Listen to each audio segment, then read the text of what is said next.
Bonjour, bonjour, bonjour, bonjour. Bonjour, chers auditeurs, chères auditrices de RTA. Bienvenue dans cette deuxième partie de notre demi-journée de jeûne, notre temps avec le Saint-Esprit. Je voudrais d'abord dire merci au Seigneur pour la vie de notre sœur Dina et notre sœur Colette qui sont passées juste avant moi. Je rends grâce à Dieu pour vos vies, mes sœurs. Vraiment, le Seigneur est bon et il est merveilleux d'avoir formé des femmes que vous êtes. Je lui dis merci. Des femmes vertueuses et des femmes pieuses, des femmes vraiment engagées. Que le Seigneur soit béni et qu'il soit vraiment exalté sur RTA. RTA est une plateforme que je bénis. Je bénis parce que vraiment le Seigneur est présent, comme je l'ai entendu ce matin, il est présent, il est en ce lieu, il est là. Son esprit est là, l'esprit de Jésus-Christ est là, l'esprit de Dieu vivant est là et le Saint-Esprit est là. Alléluia. Pour commencer ce temps, je voudrais que cette fois-ci, je vais chanter. Je vais chanter le 128. Peut-être que je ne chanterai pas toutes les trois strophes, les 5 strophes, mais je chanterai peut-être 2 ou 3 strophes. Parce que je voudrais vraiment faire comprendre au Saint-Esprit que nous l'honorons comme une terre altérée. Alléluia. Nous l'honorons, nous l'accueillons et nous sommes, alors excusez-moi du terme, nous sommes fans de lui. Nous sommes fans de lui parce que le Père Dieu créateur nous dit dans Luc 11:13 que si nous demandons, si nous lui demandons, s'il y a quelque chose que nous pouvons demander à Dieu, hormis l'héritage qui est les nations, mais si nous lui demandons quelque chose, et ce que Dieu voudrait nous donner, c'est pas une envie, il voudrait nous donner, c'est le Saint-Esprit. Jésus quitte ses disciples et il leur dit cette chose que il est avantageux pour lui qu'il s'en aille. Parce qu'il, s'il ne s'en va pas, le meilleur ne viendra pas. Jésus n'est pas en train de se dénigrer. Non. Jésus ne se sous-estime pas. Mais Jésus sait que, même dans sa propre vie, sur terre, il fallait que le Saint-Esprit soit avec lui. Le Créateur, notre grand Dieu, notre Tout-Puissant, le Dieu lumière, le Dieu amour, le Dieu esprit, le Dieu tout ce que tu voudras, et lui-même a eu besoin de l'assistance du Saint-Esprit. Alors, à plus forte raison, toi et moi. Beaucoup me disent, oui, mais cette affaire-là, n'est pas une affaire à négliger. C'est une affaire très importante. Les temps que nous traversons aujourd'hui, nous avons besoin pas seulement de la présence du Saint-Esprit. Nous avons besoin de l'avoir comme collaborateur. Nous avons besoin de l'avoir comme ami. Nous avons besoin de l'avoir comme, je dirais, comme allié pour chaque foyer, pour chaque vie, pour chaque ministère, pour chaque action, pour chaque pensée. Nous avons besoin du Saint-Esprit. Alors nous allons chanter dans nos hymnes et louanges le 128 de nos hymnes et louanges. Je t'invite à prendre tes hymnes et louanges. Comme une terre altérée, soupire après l'eau du ciel. Nous appelons la rosée, par ta voix Emmanuel. Fraîche rosée, descendez sur nous tous. Ô divines ondes, venez arroser-nous. Descends aux pluies abondantes, coule à flot sur notre cœur. Donne à l'âme languissante une nouvelle fraîcheur. Fraîche rosée, descendez sur nous tous. Ô divines ondes, venez arroser-nous. Viens ô salutaire pluie, esprit de grâce et de paix, répands en nous une vie qui ne tarisse jamais. Fraîche rosée, descendez sur nous tous. Ô divines ondes, venez arrosez-nous. Amen, amen, amen. J'ai chanté la première, la deuxième et la cinquième strophe. Alors la cinquième strophe nous dit, viens au salutaire pluie, esprit de grâce et de paix. Répands en nous une vie qui ne tarisse jamais. Le Saint-Esprit. Le Saint-Esprit ne nous quittera plus. Il est venu, il ne va plus jamais nous quitter. Jésus est venu, il est reparti. Et il revient, mais il revient. Le Saint-Esprit demeure avec nous éternellement. Il ne quittera pas une vie qu'il a acceptée, une vie qui ne l'éteint pas, une vie qui le met en action. Le Saint-Esprit ne quittera plus cette vie. Quelqu'un ne peut pas me dire qu'aujourd'hui, il a mené une vie avec le Saint-Esprit et demain, il a décidé de le quitter. Le quitter, ce serait mourir. Le quitter, ce serait vraiment vivre une vie, un, qui n'est plus agréable à Dieu et le deux, qui ne vit plus pour Dieu. Amen. Donc, il est cette source intarissable. Alléluia. Il n'est jamais à court d'idées. Il n'est jamais à court de force. Il est vraiment celui dont nous avons besoin. Nous avons besoin du Saint-Esprit. Amen. Amen, amen, amen. Alors, nous revenons sur tout ce que nous avons déjà vu. Je vais essayer de faire un petit tour sur tout ce que nous avons déjà vu. Saint-Esprit, j'ai besoin de toi. Nous avons vu que le Saint-Esprit était un ami divin et un avocat. Nous avons vu que le Saint-Esprit est descendu sur les prophètes et les rois dans le livre de Nombre, dans l'Ancien Testament. Nous avons vu aussi que le Saint-Esprit renouvelle les cœurs des êtres humains en lisant dans Ézéchiel 11, verset 19. Nous avons vu que le Saint-Esprit a été avec Jésus. D'accord? Luc 1, verset 35. Nous avons vu que le Saint-Esprit est venu sur Jésus à son baptême. Luc 3, 21, 22. Nous avons vu que le Saint-Esprit a mené Jésus dans le désert pour être tenté. Luc 4, verset 1. Nous avons vu aussi que le Saint-Esprit a mis de la puissance dans le ministère de guérison de Jésus. Oui, nous avons vu cela. Et nous le lisons dans Matthieu 12, verset 28. Nous avons vu que le Saint-Esprit, nous avons vu une partie du Saint-Esprit et la Pentecôte. Et je vais reprendre cette partie aujourd'hui. Et ensuite, nous verrons le Saint-Esprit. Qui est le Saint-Esprit? Voilà, la question que je pose, c'est qui est le Saint-Esprit? Nous verrons donc que le Saint-Esprit est Dieu. Et ce sera notre partie d'aujourd'hui, de voir que le Saint-Esprit est Dieu. Il est très important pour tout croyant de savoir qui est le Saint-Esprit et de connaître quelle est son utilité et quelle est son assistance, qu'est-ce qu'il nous apporte.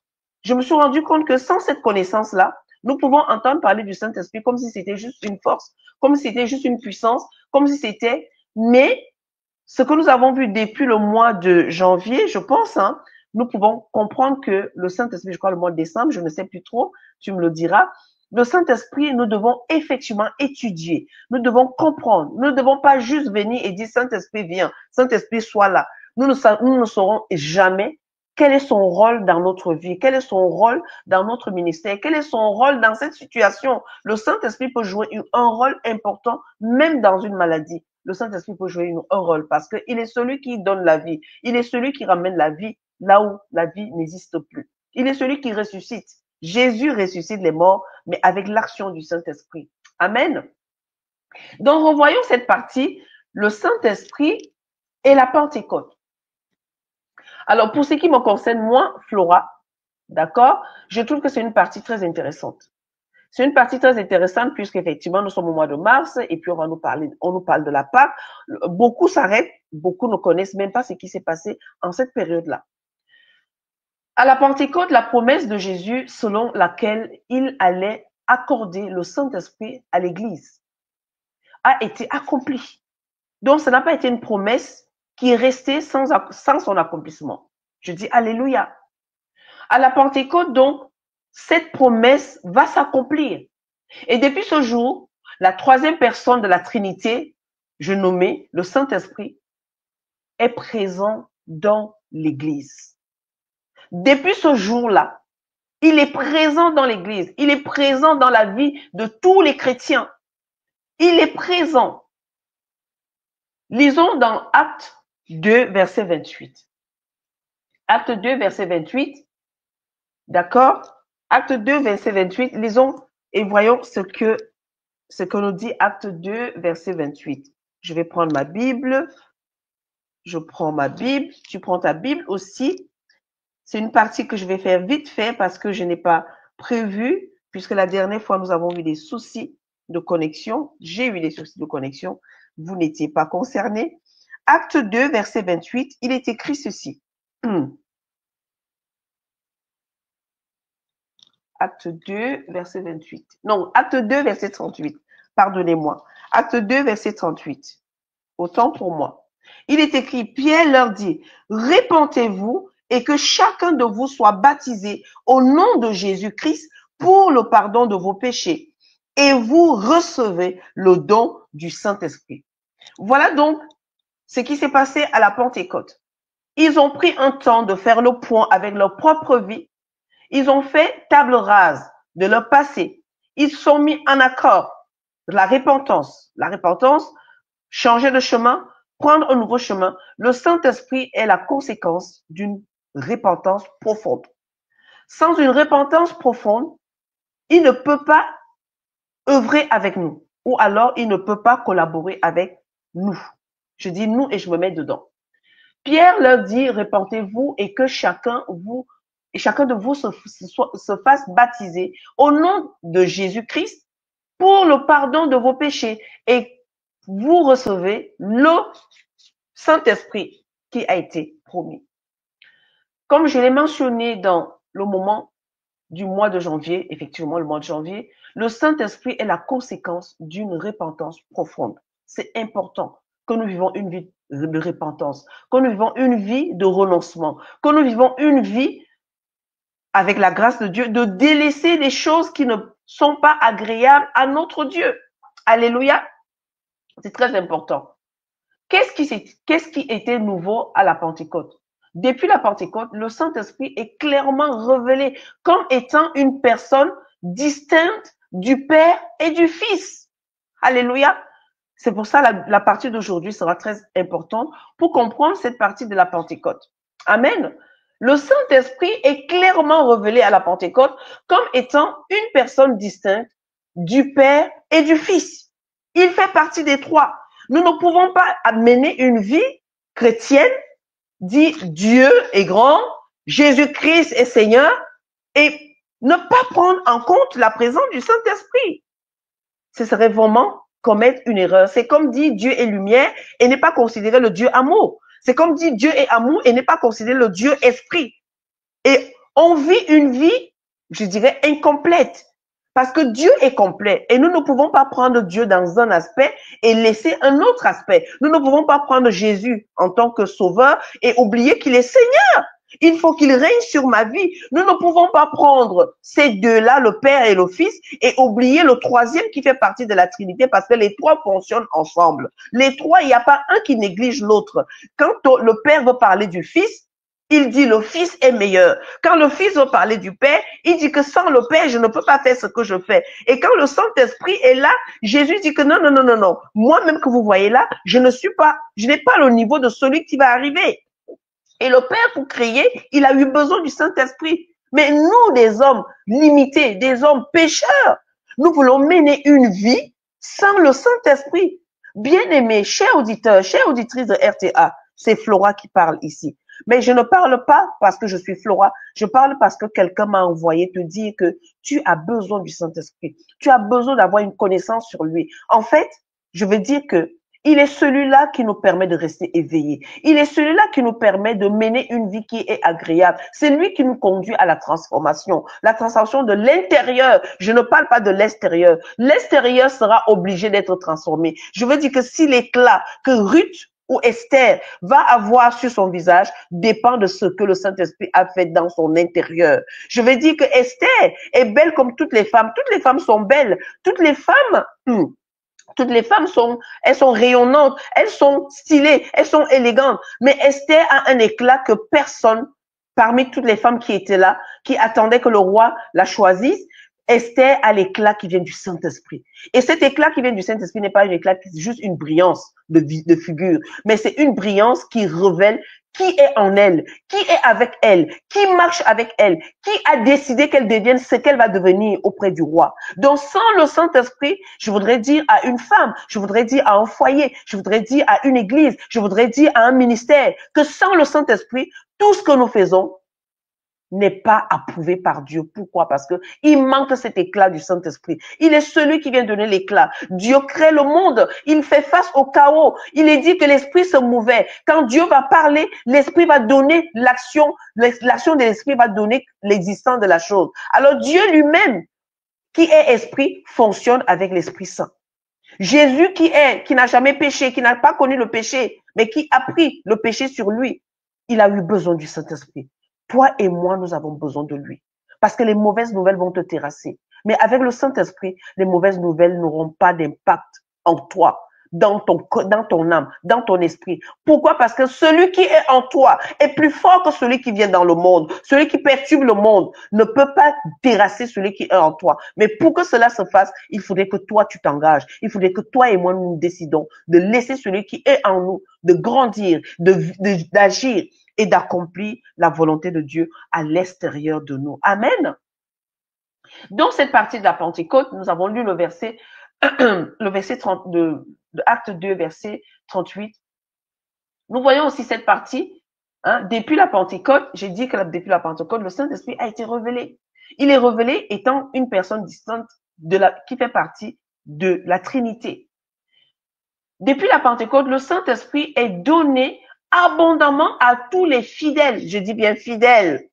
Je n'ai pas dit ceux-là qui viennent de temps en temps, Saint-Esprit vient, Saint-Esprit a conduit moi. Non, les fidèles, ça veut dire que ceux qui sont constamment là, ceux qui sont tout le temps là, en train de dire, Seigneur, je suis là. Seigneur, regarde-moi. Seigneur, je veux faire ta volonté. Seigneur, qu'est-ce que je peux faire pour toi aujourd'hui? Ceux-là, le Saint-Esprit a été donné abondamment.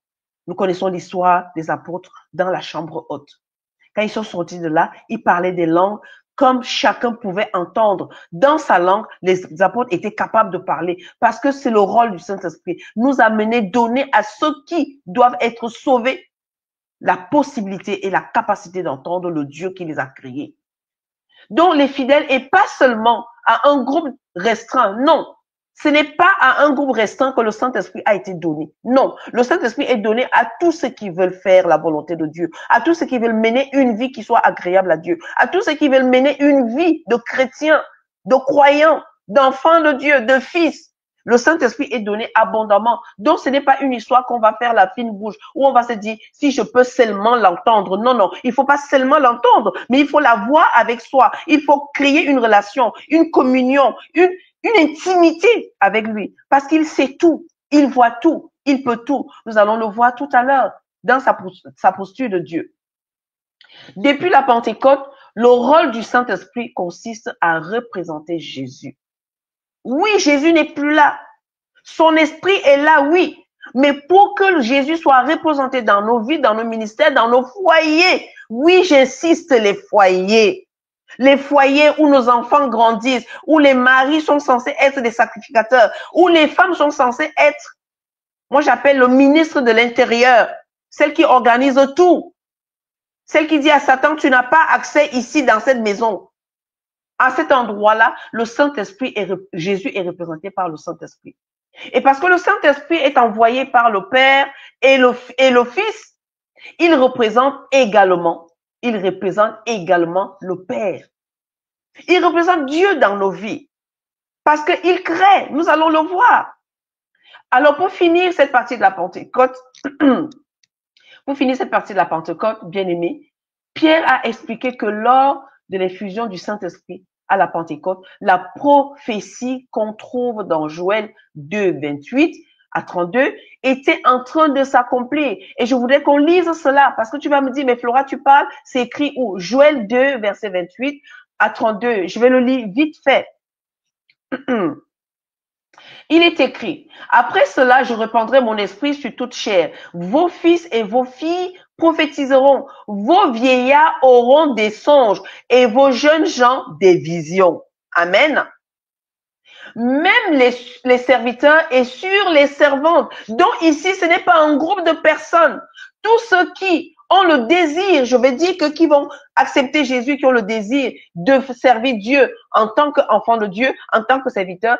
Ici, Dieu n'a pas dit ceux-là qui feront partie d'un groupe, ceux-là qui feront partie d'une religion. Non, il est dit que même sur les serviteurs et sur les servantes, je pense que j'ai expliqué en janvier que parce qu'à cette époque-là, il y avait il y avait ce qu'on, dans les familles, les serviteurs et les servantes n'avaient pas part à certaines choses.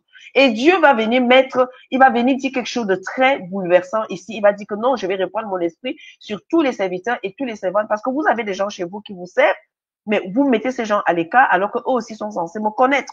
D'accord? Ils sont censés me connaître et ils vous servent. Donc, le fait que ces gens soient à votre service, ils sont en train de me servir. J'ai toujours dit que quand une femme obéit, respecte son mari, elle sert Dieu.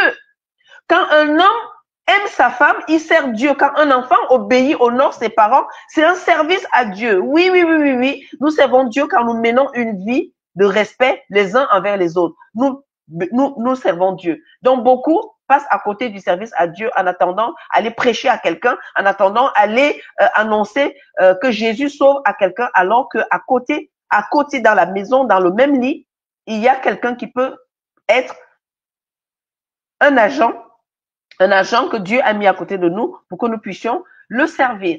D'accord? Le verset 30 dit, je ferai paître des prodiges, non, je ferai paraître des prodiges dans les cieux et sur la terre, du sang, du feu et des colonnes de fumée. Le verset 31 dit, le soleil se changera en ténèbres et la lune en sang avant l'arrivée du jour de l'Éternel, de ce jour grand et terrible. Le verset 32, alors quiconque invoquera le nom de l'Éternel sera sauvé. Le salut sera sur la montagne de Sion et à Jérusalem, comme a dit l'Éternel, et parmi les réchappés de l'Éternel, les réchappés que l'Éternel appellera. C'était la partie de la Pentecôte. Alléluia. Maintenant, voyons notre partie. Le Saint-Esprit est Dieu. Alléluia. Le Saint-Esprit est Dieu. C'est pour ça, quand on nous parle de la Trinité, si je parle de Dieu, je dois avoir un esprit que dans Dieu, il y a le Fils, il y a le Père, il y a le Saint-Esprit. Et nous voyons que les trois fonctionnent en esprit. Ils ne fonctionnent pas. Jésus a pris notre nature, c'est vrai. Dieu est resté esprit. Dieu a les mains, Dieu a une bouche, Dieu, mais il est esprit. D'accord? Le Saint-Esprit est esprit, mais il est Dieu. Pourquoi? Parce que en les trois, on trouve que les trois sont Dieu. Les trois ont la capacité de ramener une vie à l'existence.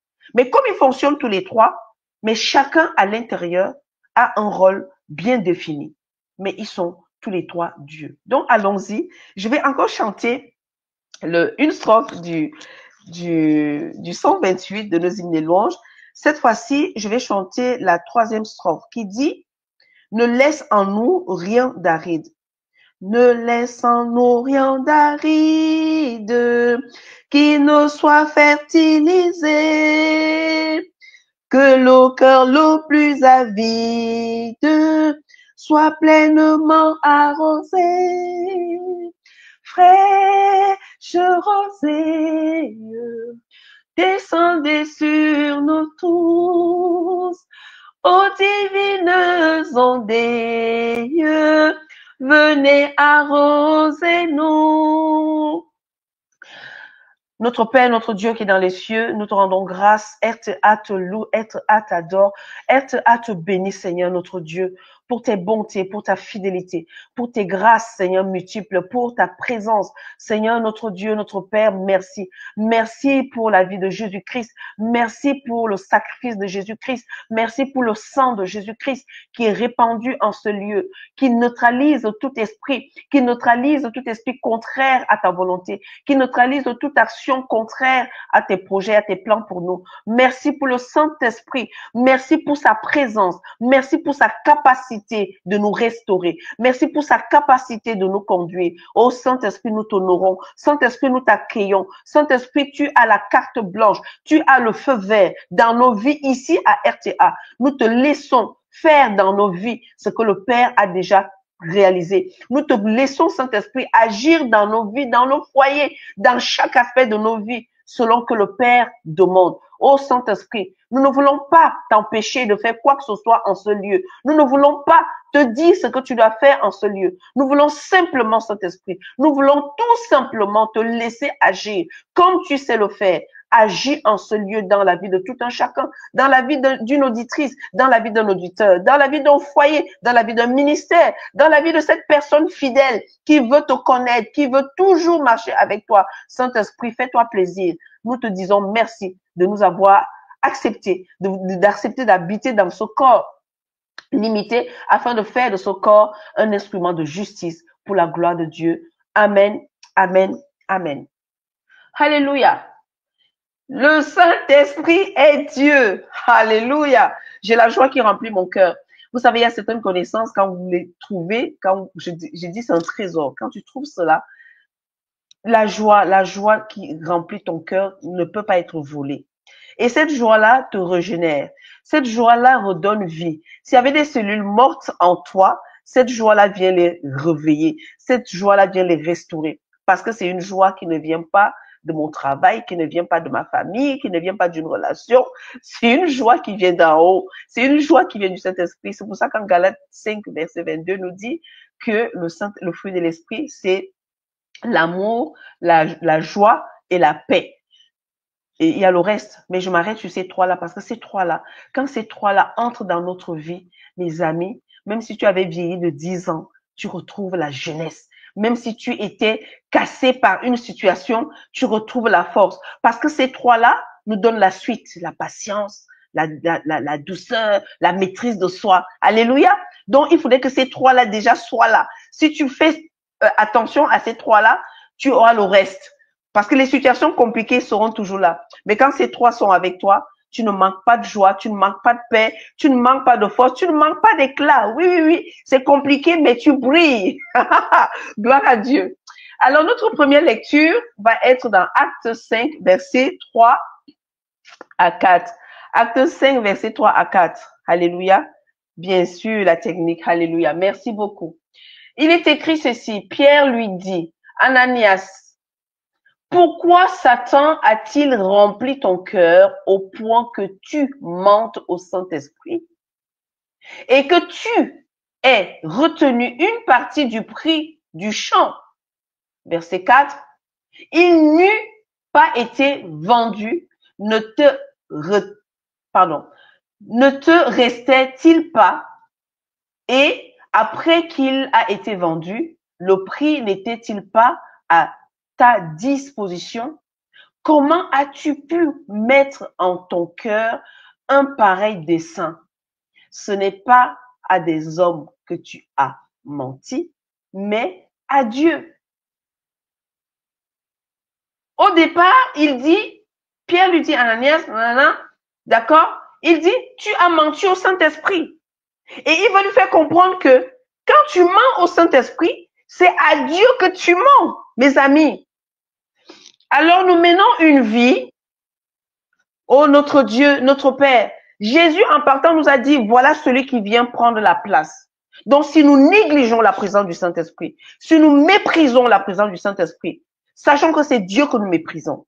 Et je vais encore dire mieux, quand nous négligeons la parole qui est censée nous révéler ces trois-là, nous dire ce que ces trois-là ont accompli dans nos vies, nous sommes en train de dire à Dieu, même si nous prions en disant notre Dieu, notre Père, nous sommes en train de dire à Dieu que nous voulons mener notre vie comme le monde, sans toi. Parce que Dieu a envoyé le Fils nous sauver. Le Fils s'en va, il nous dit, je vous laisse quelqu'un d'autre. Celui-là, même il vous le faut parce qu'il va demeurer avec vous éternellement. Il sera en vous, il est sur vous et il sera avec vous. Avec vous. Ça veut dire tous les jours. Jésus dit, je serai avec vous tous les jours jusqu'à la fin du monde. Mais Jésus n'est plus là. Mais le Saint-Esprit, lui, il est là. Ça veut dire que c'est le Saint-Esprit qui est avec nous tous les jours pour nous conduire dans toute la vérité. Il est important, bien-aimé, Je le dis avec mon âme. Il est important pour nous de reprendre ces choses au sérieux, de reprendre, de remettre le Saint-Esprit à sa place. Parce qu'il a été envoyé pour prendre le relais du Père et du Fils, pour que nos vies soient transformées à l'image de celui qui nous a créés, pour que nous puissions œuvrer selon que lui, il nous dira. Romains 8 nous rappelle que c'est lui-là, il connaît ce que Dieu pense au moment où nous sommes en train de prier. Il est capable de prier pour nous, il est capable de nous dire, il vous est déjà arrivé, bien aimé, tu es couché, tu dors, et que tu es réveillé. Moi, je dis, le Seigneur me réveille. Il me réveille, je viens de me coucher à 1h du matin, parce que j'ai passé un temps en prière avec des personnes. À 2h du matin, il me réveille pour me dire, Flora, viens prier. Je dis, mais je vais prier sur quoi? Mais au moment où je suis en train de dire, je prie sur quoi? Je me mets à genoux et j'attends. Et un sujet m'est soufflé. Mais c'est le Saint-Esprit, c'est son rôle. Parce qu'il sait que quelque part, il y a quelqu'un qui est en danger. Et comme toi, tu t'es proposé d'être intercesseur, il te réveille pour que tu puisses intercéder. Tu n'as pas besoin de dire, Saint-Esprit, je vais prier pour qui? Mais je lui dis, je prie pour quoi? Et quand tu dis, je prie pour quoi, il t'inspire, il te souffle un sujet. Tu te retrouves en train de prier pour les nations. Tu te retrouves en train de prier pour les malades. Tu te retrouves en train de prier pour les jeunes. Un sujet quelconque arrive dans ton esprit parce que quelque part dans le monde, il y a un danger. Et le Saint-Esprit est dans celui-là. Nous parlons de vie de prière qui est morte. Nous parlons d'une vie de prière qui n'est plus animée. C'est normal parce que nous négligeons. Il y a un qui a la capacité. Le livre de 1 Thessaloniciens nous le dit. N'éteignez pas l'esprit. Quand on a éteint l'esprit, bien sûr que la vie de prière peut être morte. Quand on n'a pas pris conscience que le Saint-Esprit fait partie de notre marche, nous pouvons avoir une vie spirituelle qui est morte ou alors qui est, je dirais, qui fait des yo-yo. Un coup, on est en prière, un coup, on n'est pas. Quelqu'un va dire, mais Flora, tu penses que c'est facile? Je suis venu donc pour te dire que ça peut être facile dans le sens où tu ne négliges pas la troisième personne de la Trinité. Parce que c'est son rôle de te garder éveillé. C'est son rôle de te garder parce que ce que tu ne sais pas, ce que tu ne peux pas, lui, il peut venir te soutenir. Il est un secours, il est un ami, il est un avocat. Il peut même te défendre quand la fatigue est en train de t'envahir. Il peut te défendre quand les faiblesses ont fait raison de toi. Parce qu'il est une force, parce qu'il est un soutien, il est un conseiller, il est un consolateur. Ça veut dire que ta vie de prière deviendra une vie qui dépend de lui. Quand tu es fatigué, tu lui dis, Saint-Esprit, je suis fatigué. Il va te réveiller, il va te requinquer. Quand tu es faible, tu dis, Saint-Esprit, je me sens faible. Il va te secourir. Quand tu es troublé, tu dis, Saint-Esprit, il y a quelque chose de tout. Il va te révéler ce que tu dois savoir dans ton trouble. Oui. Saint-Esprit, je n'arrive pas à faire un choix. Dans ces deux choses que j'ai devant moi, ces deux propositions que j'ai, qu'est-ce que je dois faire? Le Saint-Esprit est celui qui te révèle cette personne qui vient commencer à discuter avec toi. Oui, il te révèle. Le Saint-Esprit est celui qui va voir Michael et lui dit, tu sais, Flora, en ce moment, elle a besoin de quelque chose. Le Saint-Esprit est celui-là qui va aller voir l'époux et va dire à l'époux que tu sais, ton épouse, en ce moment, il faudrait que tu lui parles comme ça. C'est le Saint-Esprit qui a ce rôle-là, bien-aimé. C'est son rôle. Alors nous ne pouvons pas priver le Saint-Esprit de son rôle et vouloir plaire à Dieu. C'est impossible. C'est impossible. Oui, la foi est une démonstration des choses qu'on espère, une démonstration de celles qu'on ne voit pas. Qui nous permet de démontrer ce qu'on ne voit pas? C'est le Saint-Esprit. Oui, il est dit dans le livre d'Hébreux que il faudrait que sans la foi, nous ne pouvons pas être agréables à Dieu. Sans la foi. Et la foi vient de ce qu'on entend. Ça veut dire que si je néglige la parole, le Saint-Esprit ne peut pas me rendre agréable à Dieu. Parce que lui, il passe par la parole pour nous dire des choses. Il passe par la parole pour nous révéler des choses. Jésus dit qu'il vous enseignera tout ce que j'ai fait, tout ce que j'ai dit. Il va prendre ça où pour nous enseigner? Parce que j'aurais lu une parole et que je ne la comprends pas. C'est le Saint-Esprit qui vient m'enseigner, qui vient me dire, tu sais, voilà ce que Jésus a déjà fait pour toi. Voilà ce que Jésus dit pour toi. Je dis pour toi.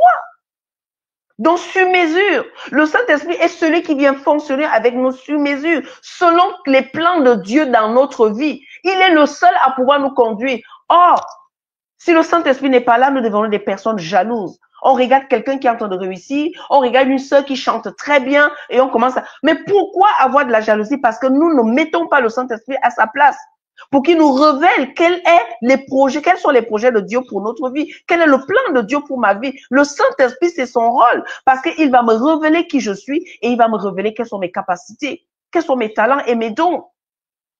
Et nous verrons que la jalousie ne fera pas partie de notre communauté. La jalousie ne fera plus partie dans un foyer, dans une famille. Ton frère a réussi, tu le jalouses. Ta sœur a réussi, tu jalouses. Il y a un ministère qui fonctionne bien et puis on a même des personnes qui sont à l'intérieur qui veulent attaquer le ministère. C'est parce que on s'ennuie. Et avec le Saint-Esprit, on ne peut pas s'ennuyer. D'ailleurs, il ne faut pas demander le Saint-Esprit pour rester sur un banc. Le Saint-Esprit, on ne le demande pas pour rester sur un banc. On le demande pour aller faire quelque chose pour le royaume de Dieu. Amen. Alors ces deux-là ont menti. Ils ont menti à Dieu. Ils n'ont pas menti que au Saint-Esprit. Ils ont menti à Dieu. Parce que le Saint-Esprit et Dieu font un. Alléluia. Amen. Dans le livre de 1 Corinthiens 3, verset 16, 1 Corinthiens 3, verset 16, il est dit ceci. 1 Corinthiens 3, verset 16. Ne savez-vous pas que vous êtes le temple de Dieu et que l'Esprit de Dieu habite en vous? Amen. Nous continuons toujours dans 1 Corinthiens 3, 1 Corinthiens 6, verset 19. 1 Corinthiens 6, verset 19, il est dit ceci. Ne savez-vous pas que votre corps est le temple du Saint-Esprit qui est en vous, que vous avez reçu de Dieu, mes amis, et que vous ne vous appartenez point à vous-même. Alléluia. Et dans cette partie-ci, je voudrais prier. Éternel notre Dieu, notre Père qui est dans les cieux, Seigneur, je te remercie pour ces merveilles que nous découvrons chaque jour. Merci Seigneur pour la parole, merci Seigneur pour la révélation, merci Seigneur pour la Trinité, le Père, le Fils et le Saint-Esprit. Merci Seigneur aujourd'hui pour le Saint-Esprit. Et je te remercie Seigneur parce que ce n'est pas quelque chose, ce n'est pas quelqu'un, ce n'est pas une force, ce n'est pas une puissance, mais c'est Dieu, c'est toi-même dans le Saint-Esprit. Alors Seigneur, nous disons aujourd'hui que nous nous engageons à vivre une vie avec le Saint-Esprit pour pouvoir réaliser tout ce que tu as déjà préparé pour nous. Au nom de Jésus, Amen. Amen. Notre corps, je rends grâce à Dieu pour la vie de nos sœurs qui sont passées tout à l'heure. Edith, Colette, c'est la sœur Colette et la sœur Colette et la sœur, alléluia, que le Seigneur me pardonne, et la sœur Dina. Elles ont parlé de notre corps qui est le temple du Saint-Esprit. C'est vrai. Nous venons de le lire. Ça veut dire que notre corps est l'habitation de l'Esprit de Dieu et notre corps est le temple du Saint-Esprit. Une maison, une habitation, même si nous sommes chers, mais en nous habite un être suprême, un être grand. C'est pour ça que nous pouvons dire celui qui est en moi est plus grand que celui qui est dans le monde. Si j'ai conscience de celui qui habite en moi, je peux dire à Satan qui habite dans le monde, le diable qui est dans le monde, le mensonge qui est dans le monde, le trouble qui est dans le monde, le faux qui est dans le monde, qu'en moi se trouve la vérité. Et la vérité est la puissance, l'amour, la sainteté, la vertu de Dieu. Alléluia. Donc en nous habite la Trinité, parce que l'Esprit de Jésus aussi. D'accord? L'Esprit de Jésus aussi habite en nous. L'Esprit de celui qui a sauvé habite en nous. Parce qu'il dit que si l'Esprit de Christ habite en nous, effectivement, nous pouvons vivre une vie. Nous pouvons vivre une vie glorieuse. Alléluia. Donc, bien aimé, il est important pour nous de prendre soin de ce corps parce que notre corps est l'habitation de l'Esprit de Dieu. Alléluia. Ne savez-vous pas que votre corps, ne savez-vous pas que votre corps est le temple de Dieu? Si mon corps est le temple de Dieu, mon corps est le temple du Saint-Esprit. Si mon corps est le temple de Jésus, parce que Jésus a sauvé ce corps, oui, mon corps est aussi l'endroit où le Saint-Esprit veut faire la volonté de Dieu dans cet endroit, dans ce lieu. Nous parlons d'église, mais notre corps est l'église. Notre corps est le temple. Notre corps est l'habitation du Saint-Esprit. Alléluia. Que le Seigneur nous aide à prendre au sérieux notre corps, à prendre au sérieux notre vie, parce que notre vie appartient à ce Dieu. Et c'est très, très, très important. C'est très important. Je voudrais encore prier. Je sens l'envie de prier encore. Seigneur notre Dieu, notre Père, il est dit dans Luc 11, 13 que nous sommes des parents mauvais et méchants et nous savons donner de bonnes choses à nos enfants. Seigneur, ce matin, je voudrais encore t'adresser cette demande pour chaque auditeur, chaque auditrice, pour toute personne qui est ici, Père. Je voudrais t'adresser cette demande puisque tu nous dis de demander. Je voudrais demander, Seigneur mon Dieu, que le Saint-Esprit nous soit donné à chacun d'entre nous, que la portion du Saint-Esprit, l'onction du Saint-Esprit soit déversée sur chaque serviteur, chaque servante, afin que, Seigneur notre Dieu, que nous puissions non seulement vivre pour toi, mais que nous puissions, Seigneur mon Dieu, agir pour toi, mais avec toi. Nous voulons faire ta volonté, Seigneur. Nous voulons faire ce qui t'est agréable. Et nous savons que sans le Saint-Esprit, nous ne pouvons rien faire de bon. Oui, nous ne pouvons rien faire. Sans lui, nous ne pouvons pas avancer. Sans lui, nous ne pouvons pas faire ta volonté. Sans lui, nous ne pouvons pas être agréables. Alors, Seigneur, notre Dieu, c'est notre demande. C'est notre demande ce matin. La demande d'avoir le Saint-Esprit, de pouvoir marcher avec lui, de faire ta volonté, parce que lui seul peut nous aider à faire cette volonté sur cette terre. Au nom de Jésus. Amen. Amen. Le Saint-Esprit est Dieu. C'est notre thématique de ce matin. Le Saint-Esprit est Dieu. Il n'est pas seulement Dieu pour créer en nous des choses que nous avons envie. Il est Dieu pour créer en nous tout ce qui a été perdu, pour redonner à notre vie un sens. Le Saint-Esprit a ce rôle-là. Il veut nous faire du bien. Il veut nous ramener à l'original. Il veut nous ramener, même s'il y aura des cicatrices. D'ailleurs, nos vies ont des cicatrices. Nos vies ont des cicatrices que le péché a laissées. Mais le Saint-Esprit peut nous donner encore du sens. Il peut donner encore le sens à notre vie parce qu'il a la capacité de redonner un sens à notre vie. Et je dis Amen. Amen à cela. Alors, le Saint-Esprit est Dieu. Alors, comme Dieu, le Saint-Esprit peut faire des choses merveilleuses. Le Saint-Esprit est l'auteur des Saintes Écritures. Amen. Le Saint-Esprit est l'auteur des Saintes Écritures. Nous allons lire dans le livre de 2 Timothée 3, verset 16. Le Saint-Esprit est l'auteur des Saintes Écritures. Il est écrit ceci dans 2 Timothée, verset 3 à 16. Toute écriture est inspirée de Dieu et utile pour enseigner, pour convaincre, pour corriger, pour instruire dans la justice. C'est l'œuvre du Saint-Esprit, puisqu'on dit que les hommes ont inscrit sur l'inspiration du Saint-Esprit. Donc, il est Dieu. Il a inspiré les Saintes Écritures. Le livre de 2 Pierre 1, verset 20 à 21, nous dit ceci. Sachant tout d'abord, vous-même, qu'aucune prophétie de l'Écriture ne peut être un objet d'interprétation particulière. Verset 21, car ce n'est pas par une volonté d'homme qu'une prophétie a jamais été apportée, mais c'est poussé par le Saint-Esprit que des hommes ont parlé de la part de Dieu. Le Saint-Esprit est Dieu. Tout ce que Dieu peut faire, le Saint-Esprit est impliqué. Alors, si la parole nous a été donnée que nous devons demander le Saint-Esprit, et Jésus nous dit qu'il est avantageux qu'il vienne, et il est dit qu'effectivement dans Acte 1, verset 8, que il est celui-là qui fait de nous, qui fait de nous des témoins pour Dieu. Ici, et jusqu'aux extrémités de la terre. Pourquoi ne pas le prendre au sérieux? L'Esprit est adoré, le Saint-Esprit est adoré, tout comme Dieu est adoré. Nous pouvons adorer le Saint-Esprit. Nous lisons dans Matthieu 12, verset 31 à 32. Matthieu 12, verset 31 à 32. Je dis que le Saint-Esprit est adoré, tout comme Dieu. C'est pourquoi je vous dis, tout péché et tout blasphème sera pardonné aux hommes. Mais le blasphème contre l'Esprit ne sera point pardonné. Péché contre le Saint-Esprit peut être compliqué pour un croyant, peut être compliqué pour un chrétien.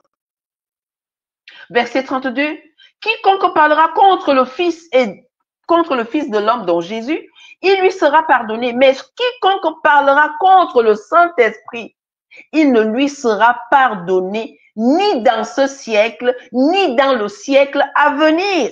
Ah, bien aimé, c'est pas pour nous effrayer, c'est pas pour faire peur. Nous devons prendre conscience de qui nous sommes en Jésus-Christ. Nous sommes des êtres qui sont recréés. Il est dit dans Jean 1 que, verset 12, ceux qui ont accepté, qui ont cru, ont reçu le pouvoir de devenir. Et si nous avons reçu le pouvoir de devenir, nous devons donc vivre pleinement. La plénitude nous est proposée, mais nous devons la désirer. Nous devons nous dire, je veux vivre la plénitude. Arrêtons de désirer l'à peu près. Arrêtons de désirer la moitié. Soyons pleins. Et le Saint-Esprit est prêt à nous remplir. Mais il faudrait que je sache de quoi déjà je suis rempli, me vider, et pour être rempli. Par la grâce, nous pouvons nous vider. Nous pouvons nous vider de toutes ces choses qui nous remplissent et qui nous rendent inefficaces. Et qui permettent à Satan de nous titiller matin, midi, soir. Et qui permettent à Satan de nous utiliser comme des moins que rien. Nous ne sommes pas n'importe qui. Un corps dans lequel habite l'esprit du Créateur, un corps dans lequel habite le Saint-Esprit. Encore que Jésus-Christ est mort à la croix pour dire que non, je donne ma vie pour toi. Nous ne pouvons pas nous négliger, nous ne pouvons pas nous mépriser, nous ne pouvons pas nous attarder sur des choses qui n'élèvent pas ceux qui sont en nous. On fait silence. C'est là la capacité de se taire quand on entend des choses qui sont dites sur nous ou des choses qui sont faites contre nous. Nous nous taisons parce que nous savons qui nous sommes. Mes amis, beaucoup m'ont dit, tu te vantes. Mais oui, j'ai le droit de me vanter depuis que je sais que je suis un enfant de Dieu et qu'en moi, il habite des êtres que je ne peux pas acheter, que je ne peux pas. Non, mais un créateur habite en moi. Celui qui sanctifie, celui qui donne la capacité de comprendre des saintes écritures habite en moi. Pourquoi je ne peux pas me prendre comme étant quelqu'un qui a de la valeur aux yeux de Dieu? Pourquoi est-ce que tu viens me dire que je me prends pour qui? Mais je me prends pour celle qui est un enfant de Dieu. Je me prends pour celle que Jésus a sauvée. Je me prends pour celle dont le Saint-Esprit est venu habiter et il me fait comprendre que tu ne t'appartiens pas. Je me prends pour celle qui appartient à un être. Waouh! Le Saint-Esprit est juste waouh! Mes amis, je t'invite et je te prie de le prendre au sérieux et tu verras toi-même que tu finiras par, tu vas être tout le temps en train de rigoler, même quand tout va mal, tu gardes une paix et un calme que personne ne peut te la voler. Mais non, personne ne peut te prendre cela. C'est important. Et je pleure pour Ananias et son épouse qui ont osé faire ce qu'ils ont fait. Normalement, ils ne devraient pas, mais je pense qu'ils n'avaient pas pris le Saint-Esprit au sérieux. Parce qu'ils avaient pris le Saint-Esprit au sérieux, ils n'auraient même pas dit ce qu'ils ont dit ou alors fait ce qu'ils ont fait. Et c'est valable pour toi et moi. Le verset 32, quiconque parlera contre le Saint-Esprit, contre le Fils de l'homme et Dieu lui-même, en fait, cela lui sera pardonné, mais le Saint-Esprit, non. Cela ne sera pas pardonné. Parce que le Saint-Esprit est celui qui donne la vie. Il est celui qui nous ramène à la vie. Alors, si nous commençons à pécher contre lui, eh ben, nous avons décidé de mourir. Ça veut dire que nous sommes sur terre et on vit un peu comme dans Ézéchiel 37. Des ossements desséchés. Notre vie spirituelle est morte. Il n'y a pas d'action. Il n'y a pas de joie. On ne prend pas plaisir d'être racheté. On ne prend pas plaisir d'être sauvé. Mes amis, la vie du salut est une vie de joie. Quand on réalise, moi je sais d'où le Seigneur m'a pris. Je sais ce que je faisais. Et quand je vois aujourd'hui que ces choses-là, je peux aller dire à ceux qui sont dedans, à l'intérieur, que il n'y a pas d'avenir dans cette affaire. Donc, je suis dans la joie, je suis épanouie, même si je n'ai pas toutes les richesses de la terre, mais j'ai la meilleure richesse qui existe, c'est que le Seigneur Jésus-Christ m'a redonné la capacité d'apprécier la vie que j'ai. Donc, je ne peux plus donner n'importe quoi à mon corps, ni à ma vie, parce qu'elle est précieuse aux yeux de celui qui m'a créé et que j'ai de la valeur à ses yeux. Toi aussi, tu as de la valeur à ses yeux. Et le Saint-Esprit, c'est son rôle. Ne le néglige pas. Je sais que jusqu'ici, tu t'es dit, ah, pourquoi est-ce que je vais m'arrêter pour prier le Saint-Esprit? Tu devrais prier le Saint-Esprit. Tu devrais le chercher dès le matin. Tu devais lui dire, Saint-Esprit, conduis-moi. Saint-Esprit, j'ai besoin de toi. Je vais dire à une femme que tu as besoin du Saint-Esprit pour devenir cette femme qui est le bonheur de l'homme. N'oublie pas que c'est une charge que Dieu t'a mis sur la tête. Tu es le bonheur de ton homme. Tu es le bonheur de ton mari.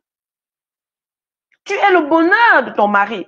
Je vais dire à un homme, tu n'as pas la capacité d'aimer, c'est normal. Dieu le savait. C'est pour ça qu'il t'a donné un ordre. Aime ta femme comme Christ a aimé l'Église. C'est un ordre. C'est pas une parole, c'est un ordre. Mais comme Dieu sait que quand il donne un ordre, c'est parce que nous ne sommes pas capables. Alors, il attend que tu viennes lui dire, Seigneur, remplis-moi d'amour pour mon épouse. Remplis-moi d'amour. Si tu l'as aimé le premier jour, demande à Dieu que cet amour revienne comme le premier jour. Il sera là. Parce que si tu as perdu cet amour-là pour ton épouse, il y a de fortes chances que ton foyer ne fonctionne plus bien. Il y a de fortes chances que des interdits soient dans ton foyer. Je parle à tous ici. Que tu sois croyant ou pas, je m'adresse à tout le monde. C'est important. Tout ce que le monde est en train de présenter aujourd'hui, ce n'est pas une nouvelle. Ce n'est pas une nouvelle parce que la Bible nous le dit déjà, que ces choses devraient arriver. Alors si un croyant prend ça comme une nouvelle, ce n'est pas une nouvelle. C'est nous qui avons des nouvelles à donner au monde. La nouvelle que nous allons donner au monde, c'est que ces choses peuvent arriver, mais Dieu est assis sur son trône. Jésus a déjà sauvé ce monde. Ce monde ne va pas périr avec ceux qui croient en Dieu. Non, non, non. Nous serons le reste qui vont rester dans ce monde. Je veux dire, tous les pays qui ont rejeté Dieu, il y a un reste qui sera là. Alors, pas de panique. Le Saint-Esprit au contrôle. Ça, je le dis haut et fort. Le Saint-Esprit au contrôle. Parce qu'il nous a été donné pour nous faire surmonter ces tribulations. Jésus a dit, n'ayez pas crainte, n'ayez pas peur, j'ai vaincu le monde. Vous aurez les tribulations dans le monde, mais j'ai vaincu le monde. Parce qu'il savait qu'il allait nous envoyer quelqu'un. Donc, il peut nous donner ce genre de promesses parce qu'il allait envoyer quelqu'un.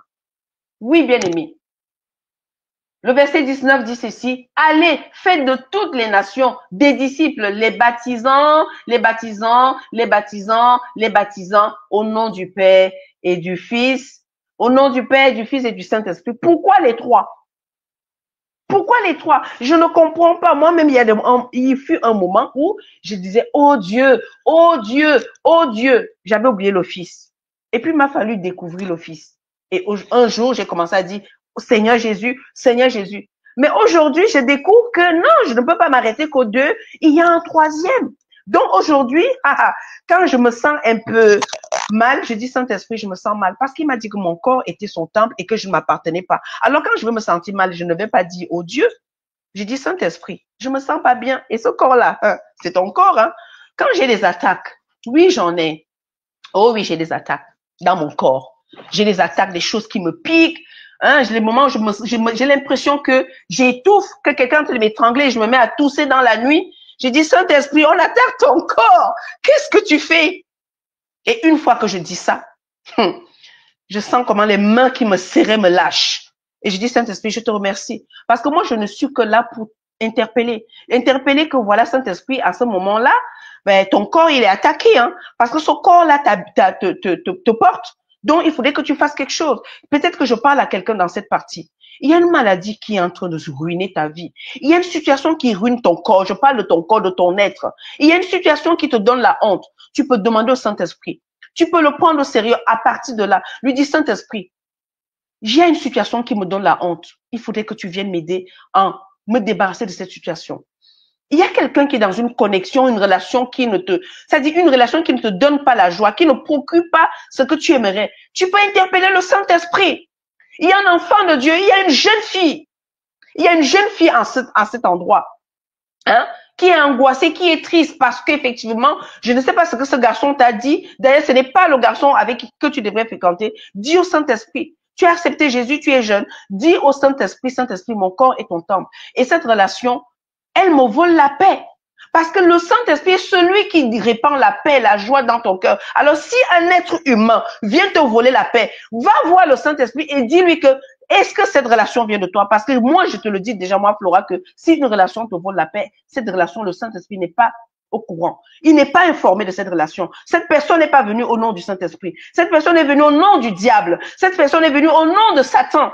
Pour te voler la paix que le Saint-Esprit veut te donner, pour te donner, voler la joie que le Saint-Esprit procure dans ton cœur. Donc, tu as déjà une solution. Alors, arrête ça tout de suite, jeune fille. Arrête ça tout de suite, jeune homme. Je voudrais aussi parler à une femme de mon âge. Tu es dans une connexion, je ne sais pas quel type de connexion tu es. Et puis, cette connexion, tu commences quelque chose, tu n'avances pas. À chaque fois que tu es dans cette connexion, j'ai envie de te dire, ah non, je n'ai pas envie de te dire, mais je veux te le dire. Déconnecte-toi. Moïse avait besoin de quelqu'un pour l'accompagner. Dieu va lui dire, voici ton frère. Donc le Saint-Esprit te dira avec qui tu dois être connecté. Je vais dire une chose ici, je vais rendre un témoignage dans cette partie.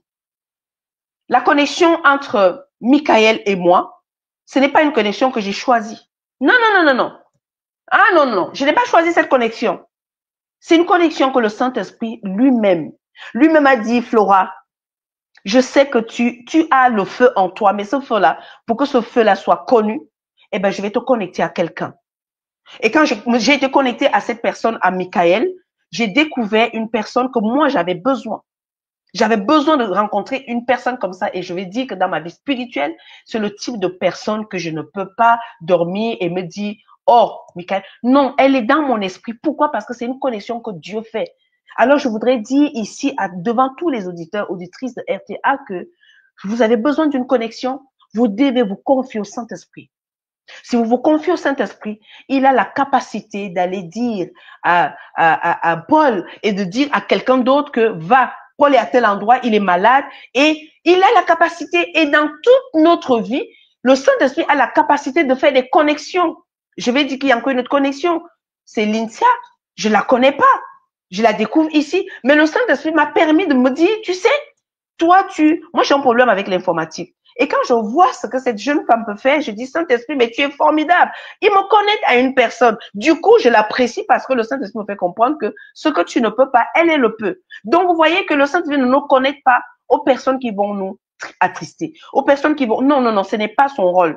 Quand il nous met avec quelqu'un, quand il nous donne une situation, c'est pas une situation qui vient nous voler la paix. C'est une situation qui vient nous élever. C'est une situation qui vient nous fortifier. C'est une situation qui vient nous encourager. Ça peut être quelque chose de pénible, mais ça nous encourage puisque à la fin de cette pénibilité, nous recevons un courage. Nous recevons en fait une intelligence. Nous recevons une grâce. J'espère que j'ai parlé à quelqu'un. Je prie le Saint-Esprit de te visiter. Je prie que ton cœur soit penché à chercher le Saint-Esprit afin que tu puisses faire des choses. Parce qu'il est dit, allez, comment tu iras si tu n'as pas celui qu'il faut? Baptisé au nom du Père, du Fils et du Saint-Esprit. Si ce baptême n'est pas fait, tu dois le demander. Tu dois demander le baptême du Saint-Esprit. C'est Jésus qui baptise du Saint-Esprit. Le livre de Jean 1 nous le révèle. Et un autre livre, si je me souviens, peut-être la prochaine fois, ou ce soir, parce que je vais encore prendre un temps avec le Saint-Esprit, je te le donnerai. Le Saint-Esprit, c'est Jésus qui baptise du Saint-Esprit et il nous faut ce baptême-là pour pouvoir avancer. L'Esprit donne la vie et étant présent à la création. Le Saint-Esprit donne la vie. Oui, oui, oui, oui. Le Saint-Esprit donne la vie et nous allons voir ceci dans dans 2 livres. Nous verrons que le Saint-Esprit non, non, non, non. Avant d'arriver à cette partie-là, il y a une autre partie. Le Saint-Esprit est égal au Père et au Fils, formant ensemble la Trinité. Oui, cette partie-là, tu devrais la connaître. Nous devons la connaître. Le Saint-Esprit est égal au Père et au Fils. Les 3 forment donc la Trinité. Les 3 forment la Trinité. Je pense que je suis en train de vivre mon temps. Toi aussi, tu vivras ton temps, bien-aimé. Chère auditrice, cher auditeur de RTA, tu vivras ton temps. Moi, ça, c'est mon temps. C'est mon temps dans lequel le Seigneur me permet de donner ce message, de parler du Saint-Esprit. C'est mon temps à moi. Toi aussi, tu auras ton temps où le Seigneur te permettra de donner un message. Alors, je suis venue ce matin te donner ce message et j'ai la joie dans le cœur. Le Saint-Esprit est égal au Père, au Fils et les 3 forment la Trinité. Nous allons le lire dans 2 Corinthiens 13, 2 Corinthiens 13, verset 14. Et dans certaines versions, ce sera le verset 13. Amen. 2 Corinthiens 13, verset 13. Dans certaines versions, ce sera le verset 14. Il est écrit ceci, que la grâce du Seigneur Jésus-Christ, l'amour de Dieu et la communication du Saint-Esprit soit avec vous tous. Je reprends. Que la grâce du Seigneur Jésus-Christ, amen, l'amour de Dieu, amen, et la communication du Saint-Esprit soit avec vous tous. La Trinité. Le Saint-Esprit est Dieu. Jésus est Dieu. Et le Père est Dieu. Amen. L'Esprit donne la vie et était présent à la création. Lisons dans Romains 8, verset 12. L'Esprit donne la vie et il était présent à la création. Le Saint-Esprit était présent à la création. Romains 8, verset 2. Amen. Romains 8, verset 2. Il est écrit ceci. Je vais lire parce que ma Bible est ouverte. Il est écrit ceci. En effet, la loi de l'Esprit de vie en Jésus-Christ m'a affranchi de la loi du péché et de la mort. La loi de l'esprit de vie. Le Saint-Esprit donne la vie. Jésus est ressuscité de mort. Le Saint-Esprit a joué le rôle dans la résurrection de Jésus. La loi de l'esprit de vie en Jésus-Christ. L'esprit de vie est en Jésus-Christ. La loi de l'esprit de vie en Jésus-Christ m'a affranchi de la loi du péché et de la mort. Toute personne qui est née de nouveau doit connaître ce verset. Ce verset ne doit pas être une option, mais ce verset doit faire partie de ta réalité. Parce que quand Satan vient t'attaquer, tu dois pouvoir sortir ce verset. C'est Romains 8, verset 2. Romains 8, verset 2. En effet, la loi de l'esprit de vie en Jésus-Christ m'a affranchi de la loi du péché et de la mort. Tu peux dire ça à Satan quand il vient te mettre, je ne sais pas, une maladie, une situation qui te vole la paix. Tu dois lui dire que Satan, écoute bien. Moi, Flora, moi, tu cites ton nom. Moi, Flora, en effet, la loi de l'esprit de vie en Jésus-Christ m'a affranchi, dont je suis affranchi. Je suis quelqu'un qui est affranchi. Donc, ce qui fait que ce qui est de la loi du péché de la mort ne fait pas partie de ce que Dieu dit de moi, de ce que Jésus a fait pour moi, de ce que le Saint-Esprit accomplit en moi. Le Saint-Esprit n'accomplit pas la mort en nous. Il accomplit l'esprit de la résurrection. Il accomplit la vie, dont le Saint-Esprit est Dieu. Et il apporte la vie. L'esprit est saint. Le Saint-Esprit, alors tu vas me dire, mais Flora, c'est quoi ça? Le Saint-Esprit est saint. L'esprit est saint. Ça veut dire que l'esprit qui est en Jésus-Christ, l'esprit qui est en Dieu, et l'esprit que Dieu a mis en nous, il doit être saint. Et le Saint-Esprit est l'Esprit saint. Il est saint. Matthieu 1, verset 20. Matthieu 1, verset 20 nous dit ceci, comme il y pensait, voici un ange du Seigneur lui apparut en songe et dit, Joseph, fils de David, ne crains pas de prendre avec toi Marie, ta femme, car l'enfant qu'elle a conçu vient du Saint-Esprit. Vient d'un Esprit Saint. Pourquoi est-ce que j'ai pris cette partie pour te communiquer? C'est que Joseph veut quitter Marie sous forme que Marie a péché, sous forme que Marie s'est alliée à un esprit impur. Donc, pourquoi esprit impur?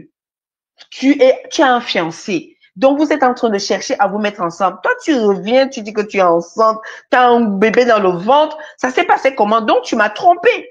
Et s'il y a tromperie, il y a souillure. Et s'il y a souillure, ça veut dire que c'est un esprit malsain qui a posé cet acte-là. Alors, l'ange va préciser. Ouh, alléluia. En tout cas, je suis bénie moi-même de ce que j'entends. L'ange va préciser à Joseph que très cher homme, très cher Joseph, ne laisse pas tomber cette femme. C'est ta femme, d'accord? Ne la laisse pas tomber parce qu'effectivement, ce qui lui arrive, c'est une concession du Saint-Esprit. C'est un esprit saint. Elle n'a pas menti. Elle n'a vu personne. Elle n'est pas encore déviergée. Elle est encore comme tu la connais. Mais ce qui se passe dans son corps là, c'est vraiment un esprit saint qui le fait. Le Saint-Esprit est Dieu, mes amis. Le Saint-Esprit est Dieu. Continuons la lecture. Continuons la lecture. Je pense que j'ai sauté une lecture, bien aimé. Je pense que j'ai sauté une lecture, mais je vais revenir en arrière. Pardonnez-moi. J'ai dit que le Saint-Esprit donnait la vie étant présent à la création. Nous avons lu Romains 8, verset 2. Mais je n'ai pas lu Genèse 1, verset 2. Genèse 1, verset 2, la terre était informe et vide. Il y avait des ténèbres à la surface de l'abîme. Et l'Esprit de Dieu se mouvait au-dessus des eaux. Le Saint-Esprit était là à la création. Il était là. pour ramener ces bonnes choses. Et on verra qu'à chaque fois que Dieu finit de crier, il dit que c'est bon. Et quand il va finir de créer l'homme et qu'il a mis en l'homme son souffle, il va dire c'est très bon. Donc, on voit que le Saint-Esprit apporte des choses bonnes dans nos vies. Il est celui qui est allié à la vie. Il est celui qui est lié à la vie. Il est celui qui aime la vie. Et il nous apprend à aimer la vie. Alors, si nous l'acceptions, si nous la menons à vivre avec nous, eh ben, nous aurons la vie en nous. Alléluia. Amen. Donc, je reprends la partie où le Saint-Esprit est saint. Nous avons lu dans le livre de Matthieu 1, verset 20, que effectivement l'ange a confirmé à Joseph que ce n'est pas de la tromperie, ce n'est pas qu'elle t'a trompé, ce n'est pas qu'elle est allée voir ailleurs, ce n'est pas un esprit malsain qui est entré en elle, mais c'est vraiment l'Esprit Saint qui a fait cette affaire-là. L'Esprit est éternel. Alléluia. L'Esprit est éternel. Nous allons lire dans le livre de Hébreux, Hébreux 9, verset 14. Hébreux 9, verset 14, il est écrit ceci. Combien plus le sang de Christ qui, par un esprit éternel, s'est offert lui-même sans tâche à Dieu, purifiera-t-il votre conscience des œuvres mortes afin que vous serviez le Dieu vivant. Dans cette phrase-ci, on trouve que le sang de Jésus, le sang de Christ, qui par un esprit, dans le sang de Jésus, le Saint-Esprit y est. Quand nous disons, oh, est le sang de Jésus, la vie est dans le sang de Jésus. Alléluia. Ouh, mon Dieu, que quelqu'un soit béni ici. Que quelqu'un soit béni, que quelqu'un soit transformé dans son intelligence, que quelqu'un reçoive une connaissance aujourd'hui, afin que ta vie de prière change, afin que ta vie spirituelle prenne un coup d'auteur, si je peux dire ça comme ça, que la grandeur arrive dans ta vie spirituelle. Là, dans le sang de Jésus, le Saint-Esprit vit dans le sang de Jésus. Je voudrais parler pour quelqu'un qui a une maladie dans le sang. Quelqu'un qui a une maladie qui a été détectée dans ton sang. Que la vie du Saint-Esprit, que le Saint-Esprit qui vit dans le sang de Jésus, qui est dans le sang de Jésus. Alors je dis que le sang de Jésus, dans lequel il est révélé que la vie du Saint-Esprit y est, que dans ton sang, là où on a détecté une maladie, que le sang de Jésus vienne se mélanger à ton sang, afin que la vie qui est dans le sang de Jésus se libère dans ton sang, et que cette maladie qui a été détectée soit neutralisée, et que la prochaine fois que tu iras voir ton médecin, que le médecin te dise que mais il y a quelque chose qui s'est passé dans ton sang. Oh Seigneur, je prie pour tous ceux qui ont une maladie qui a été détectée dans le sang. Je prie qu'à cet instant, ce que j'entends dans mon esprit, que la vie, le Saint-Esprit était dans le sang de Jésus, que ce sang de Jésus qui contient la vie du Saint-Esprit, la présence du Saint-Esprit, libère tout sang ici de toute maladie qui a été détectée, maladie incurable, maladie je ne sais pas quoi, une malformation des os, parce que le sang a été infecté. Je déclare que le sang de Jésus libère ce sang de toute maladie, au nom puissant de Jésus-Christ. Amen. C'était juste une inspiration, parce que je me rends compte que je suis en train de lire quelque chose qui est tellement grand. Combien plus le sang de Christ qui, par un esprit éternel, s'est offert lui-même sans tâche à Dieu, purifiera. Oh, que le sang de Jésus te purifie à cet instant. Que le sang de Jésus purifie une situation maintenant. Il y a un esprit malsain qui est dans cette relation, dans cette situation, dans ce ministère. Que le sang de Jésus purifie. Parce que dans le sang de Jésus réside le Saint-Esprit. Que le sang de Jésus soit diffusé ici. Que le sang de Jésus soit aspergé sur FTA. Sur toutes les situations qui sont confiées à FTA. Sur toute personne qui est venue avec une situation. Je dis ce matin que le sang de Jésus purifie et rend cette situation glorifiée par Dieu. Que cette situation glorifie Dieu maintenant. Au nom puissant de Jésus-Christ. Amen. Amen. L'Esprit est omniscient. L'Esprit est omniscient. L'Esprit est omniscient. Ça, c'est des choses qui m'ont fait du bien. Quand j'ai découvert ça, je me suis dit, Seigneur, j'ai manqué quelque chose, mais je ne regrette pas parce qu'aujourd'hui, je le sais. Et toi aussi, tu le sais aujourd'hui. C'est très important. Le Saint-Esprit est omniscient. Lisons dans 1 Corinthiens 2, versets 10 à 11. 1 Corinthiens 2, versets 10 à 11.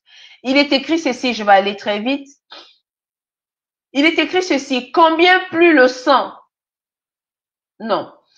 1 Corinthiens 2, versets 10 à 11. Il est écrit ceci, Dieu nous les a révélés par l'Esprit. Car l'Esprit sonde tout, même les profondeurs de Dieu.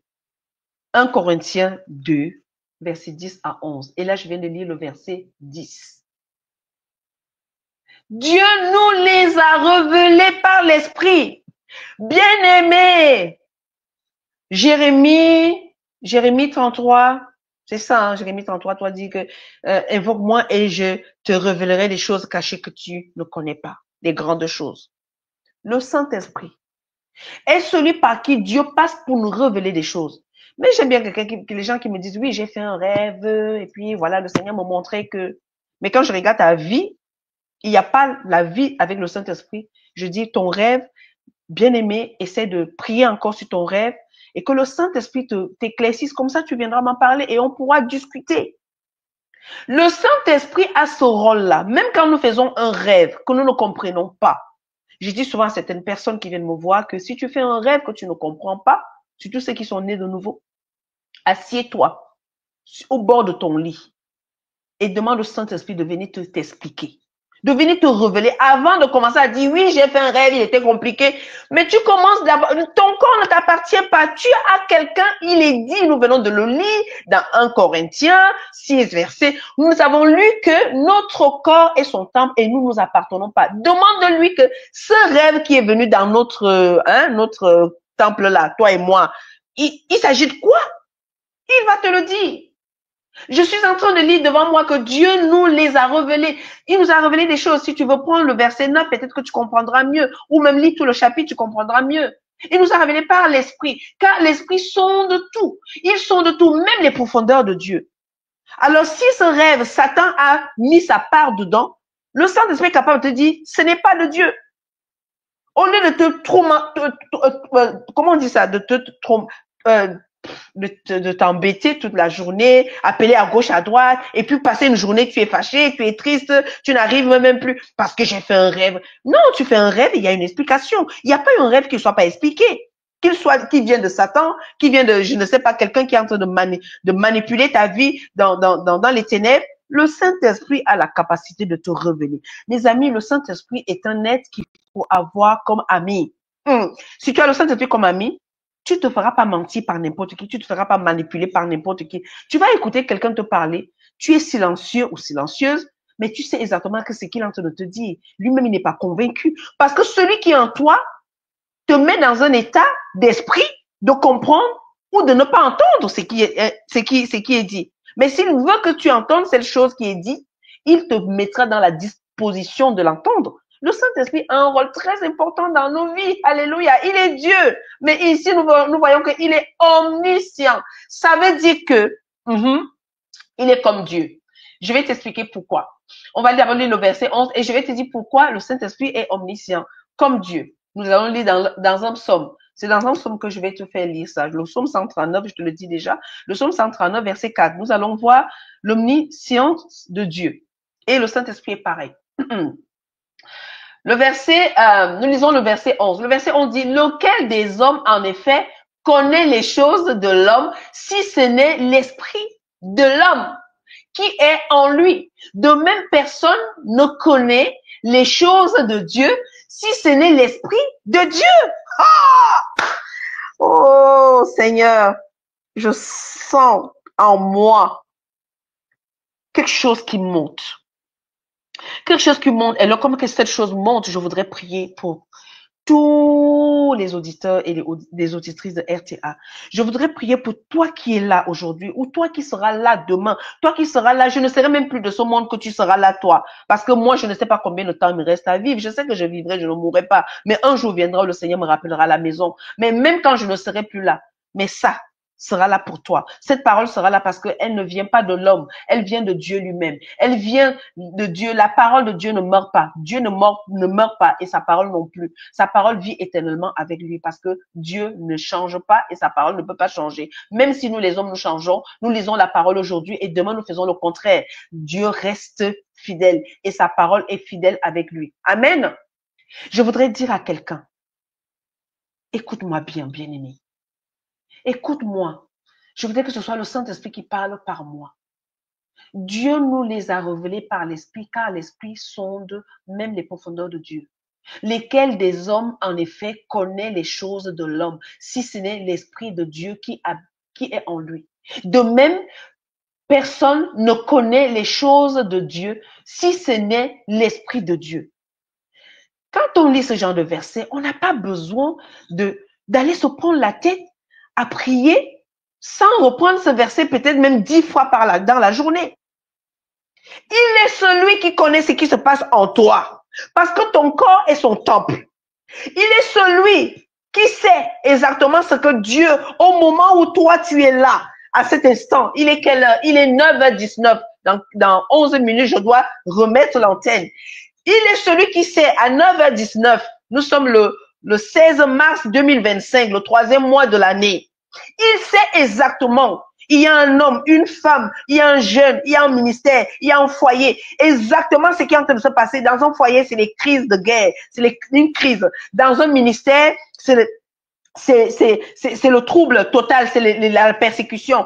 Dans un corps, il voit que dans un corps, il y a une contradiction. Il voit que dans une jeune femme, il y a l'embarras. Elle ne sait pas trop si elle doit devenir une femme vertueuse. Elle ne sait pas trop si elle doit servir Dieu. Elle ne sait pas trop si elle doit se préserver pour attendre l'homme de sa destinée. Elle ne sait pas. Il sait. Mais comme il sait cela, il sait aussi ce que tu penses. Tu penses que tu voudrais de tout ton être faire la volonté de Dieu, mais tu n'as pas les capacités, il le sait. À ce moment-là, donc, comme il le sait, et que toi tu le sais, il sait ce que Dieu peut faire pour toi à cet instant-là. Parce qu'il sonde les profondeurs de Dieu et il sait exactement à cet instant-là, dans la situation que tu traverses, je sais que toi et moi, nous traversons des choses aujourd'hui, mais je suis venu te dire à toi et à moi-même que le Saint-Esprit sait tout. Donc, il peut, avant même que tu n'aies ouvert la bouche pour prier, il sait déjà exactement parce que tu es son temple. Quand Dieu a créé l'homme, Genèse 2, verset 7, il est dit que Dieu forme l'homme et il met le souffle. Dieu a mis l'esprit en toi. Et cet esprit est toi. Parce que tu n'es pas ton corps, tu n'es pas cette chair-là. Tu es esprit. Oui, nous sommes des esprits qui habitent dans un corps. Donc le corps là n'est pas nous, mais nous sommes esprits. Le Saint-Esprit sait dont la connexion se fait entre esprit, esprit et esprit. Donc si tu veux prier sans la parole de Dieu, mais tu perds ton temps. Si tu veux prier parce que oui, tu as mal et tu commences à dire, oh, vraiment, j'ai mal, Seigneur, je prie pour la douleur. Si c'est ta volonté que cette douleur parte, eh bien, qu'elle parte. Je vais dire à quelqu'un que tu as tort. Tu es un esprit, tu dois prendre autorité. Mon corps est le temple du Saint-Esprit. L'Esprit de Dieu habite en moi. Donc, toi, esprit là qui est en train de me titiller, je ne sais pas, je suis en train de parler à quelqu'un à cet instant, toi, cet esprit qui est en train de me voler, qui est en train de me faire mal, peu importe si c'est un sorcier qui est en train de te piquer, au moment où tu reconnais que tu es un esprit et que dans ton corps habite l'Esprit Saint, habite l'Esprit de Dieu, tu ordonnes à cet esprit de quitter maintenant, tout de suite. Tout de suite. Donc, il ne faut pas rendre Dieu responsable de la douleur qui dure des années, de la situation qui perdure des années, de cette complication. Non, il ne faut pas rendre Dieu responsable en disant si c'est ta volonté que cette relation s'arrête. Quand tu avais commencé cette relation, Dieu était là. Quand tu t'es engagé à mettre cette personne dans ton ministère, Dieu était là. Tu avais demandé son avis. Voilà pourquoi nous traversons des choses compliquées. Nous sommes des croyants et nous n'arrivons pas à sortir de la haine, de la colère, de la jalousie. Parce que nous ne sommes pas conscients. Nous ne sommes pas conscients de qui habite en nous. On s'attache aux personnes qui disent des choses même, nous-mêmes nous savons que ce sont des choses insensées. Mais on va prendre ces choses au sérieux. Vraiment, tu as vu ce qu'elle m'a dit, tu as écouté ce qu'elle a fait. Mais non, celui qui habite en toi ne s'attarde pas sur ces choses. Il te fait comprendre qu'il veut t'amener dans des choses qui sont grandes et non des petites choses qui vont te garder dans la chair. Il veut t'amener dans des choses qui vont te faire élever l'esprit, afin que tu sois connecté à ce Dieu. Dans le verset 11 nous dit que lequel des hommes, en effet, connaît les choses de l'homme, si ce n'est l'esprit de l'homme qui est en lui. De même, personne ne connaît les choses de Dieu, si ce n'est l'esprit de Dieu. Le Saint-Esprit comme Dieu, la parole n'est pas sur nos lèvres, sur notre langue, que déjà, il la connaît entièrement. Psaume 139, verset 4. Voilà pourquoi il est omniscient. La parole n'est pas encore sur notre langue. La parole n'est pas encore sur nos lèvres. Elle est encore à l'intérieur de nous. Pourquoi? Parce qu'il est à l'intérieur de nous. Parce que ça se passe à l'intérieur de nous, que ce soit dans des pensées, que ce soit dans ton cœur. Je ne sais pas où est-ce que ta parole, où sont tes émotions dans ton âme, tes sentiments dans ton âme, tes décisions dans ton âme. Le Saint-Esprit est déjà informé.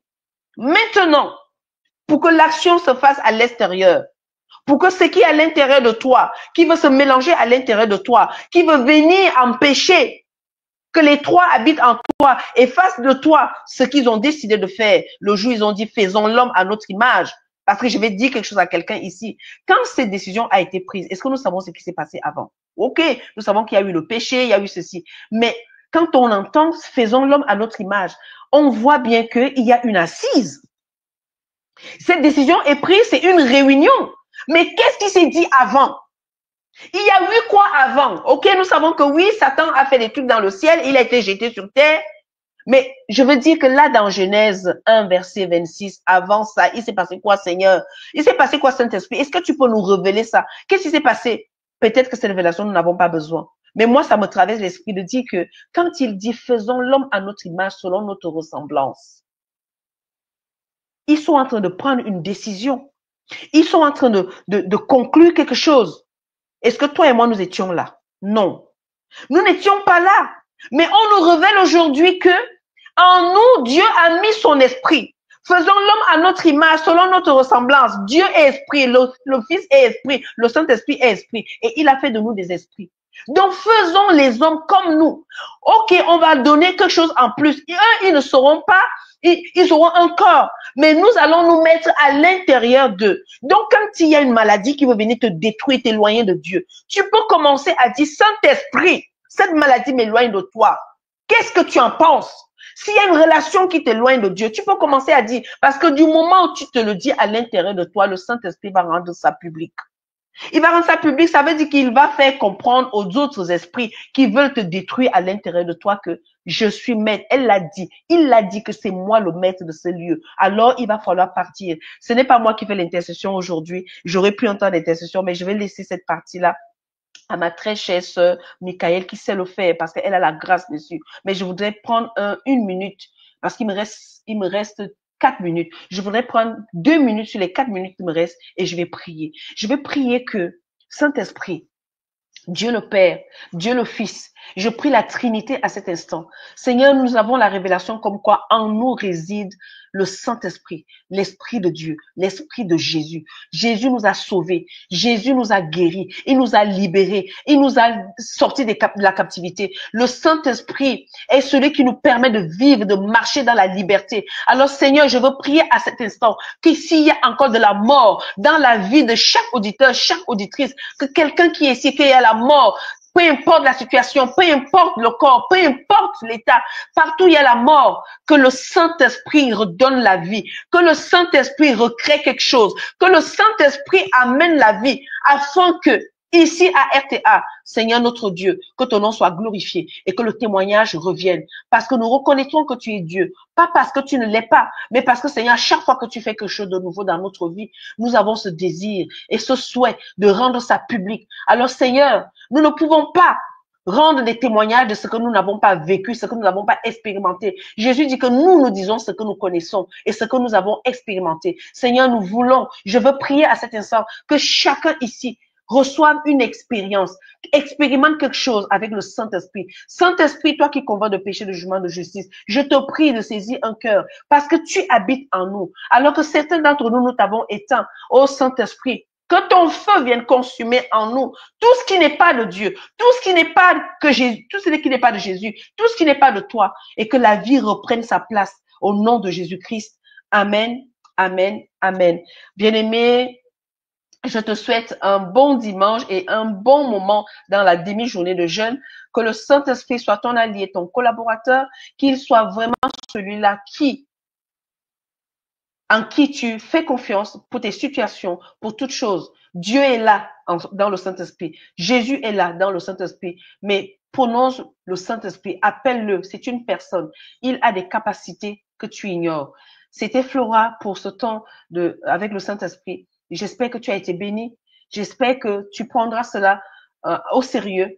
Et j'espère, par la grâce de Dieu, que cela va changer ta vie et que tu vas devenir la meilleure version de toi. Parce que le Saint-Esprit, c'est un coach. On ne paye rien. On prend juste son temps et on se met devant lui et il nous donne tout ce dont nous avons besoin. Tout ce que Jésus a déjà fait pour toi, il est capable de te les révéler.